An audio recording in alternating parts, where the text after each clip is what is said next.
दो महात्मा मित्र थे।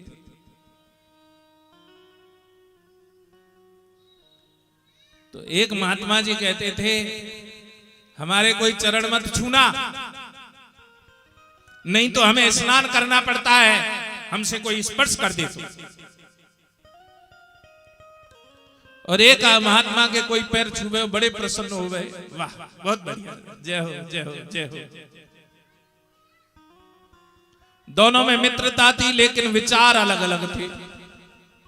विचारों में भिन्नता होते हुए भी मित्रता बन जाए तो भैया बड़ा अलग ही मामला है। एक मंच पर दोनों को बुलाया गया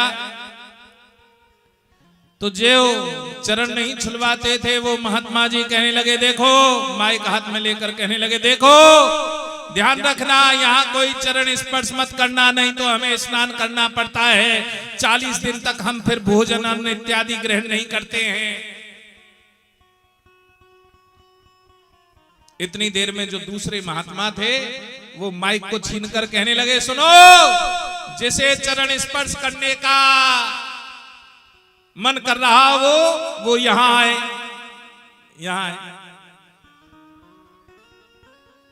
जो मंच संचालक महोदय थे उन्हें शंका हुई और वो कहने लगे, महाराज एक महात्मा जी तो कह रहे हैं कि कोई भी पैर मत छूना, चरण नहीं छूने हैं किसी को, और एक महात्मा जी कह रहे हैं कि जिसे चरण स्पर्श करने का मन हो वो यहां आए, यहां चरण छुए, स्पर्श करे, आशीर्वाद ले।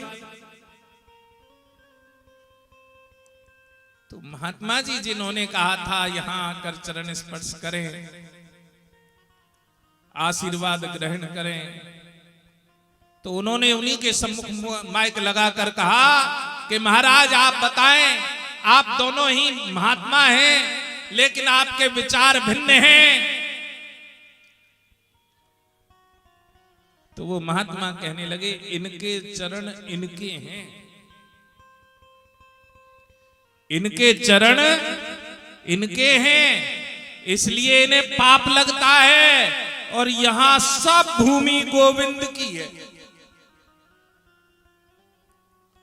यहां सब भूमि गोविंद की है, ना हमारे चरण हैं और ना हमारा सिर है, इसलिए पाप और पुण्य वो जाने, हम नहीं जानते। तो विचारों में भिन्नता है, ये अपना अपना अनुभव है। वो संत कह रहे हैं कि चरण छूने से पाप आएगा, लेकिन वो संत कह रहे हैं कि चरण छूने से पाप नहीं आएगा। क्यों? क्योंकि हमारे चरण है ही नहीं, यहां तो सब भूमि गोविंद की है।